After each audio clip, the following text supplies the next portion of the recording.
Believe it or not, it's been 20 years since one of the deadliest natural disasters in history when the tsunami swept through the Indian Ocean in 2004, and National Geographic is taking a look back on the events with Tsunami Race Against Time. Joining me now are Daniel and James. Gentlemen, how are you both doing?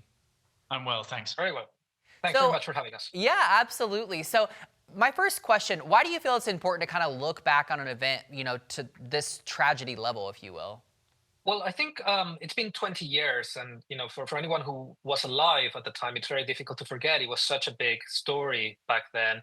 But I think also people forget how the scale of the tragedy. In one day, we lost nearly a quarter of a million people, nearly a quarter of a million lives lost in just one day. People were And on so we thought street. 20 years was a good time to look back. And the way Suddenly I we can did it see is it's by really high gathering water. video archive of the day. The And I just whole like, story, whole series is what told is that? only with video archive and only through the voices of survivors. Oh, okay. I like that perspective that you're sharing then to recount all of this. Now, I know it's a four-part docuseries, so kind of tell me more on what we can expect from the actual series itself.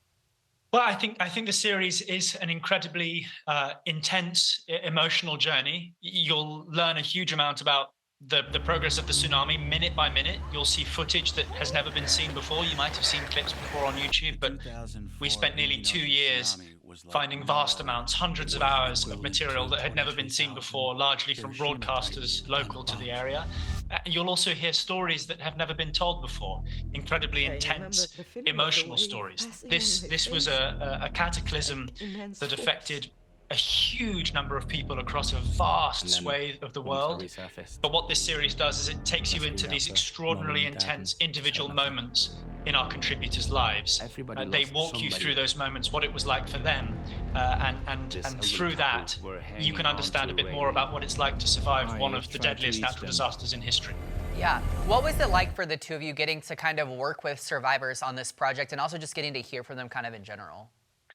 Well, I think in general it's a huge privilege and also an honor, but also responsibility. We convince survivors to participate by building trust and by telling them we want to make a landmark series that educates people and that serves as a memorial for the lives that were lost.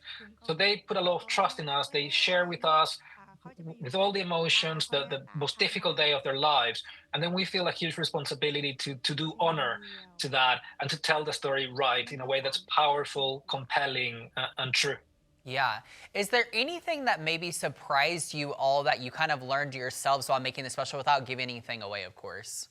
I think coming into this process, I had very little idea of what a tsunami actually looked like. I think we all imagine a sort of great, almost like a surfing wave, something that's curling, that's going to destroy everything in its path.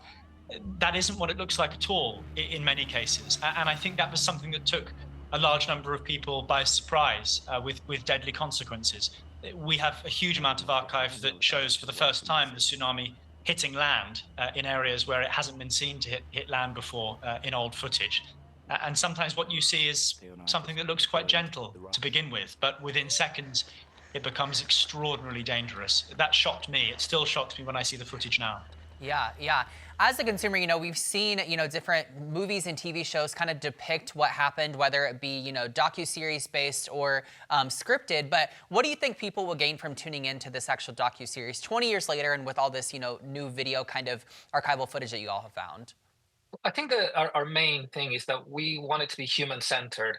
And so the main thing is the survivors, and they run through you the story minute by minute, and you share this journey for them, which is often incredibly emotional. It involves family separated, brother, sister, mother and daughter, and you go through that journey minute by minute, not knowing whether they'll be reunited or not. And so everybody who watches the series has an incredibly emotional response to it, which I think it's right because it was an incredibly emotional day, but it's a day that really shows a very bright side of humanity, the way that people came together to help each other.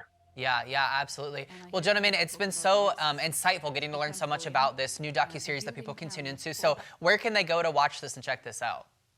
They can check it out on Disney Plus or on Hulu. Okay, Disney Plus and Hulu. Well, thank you both so much for taking the time to speak with me. Tsunami Race Against Time. Check it out, Disney Plus or Hulu. Gentlemen, thank you.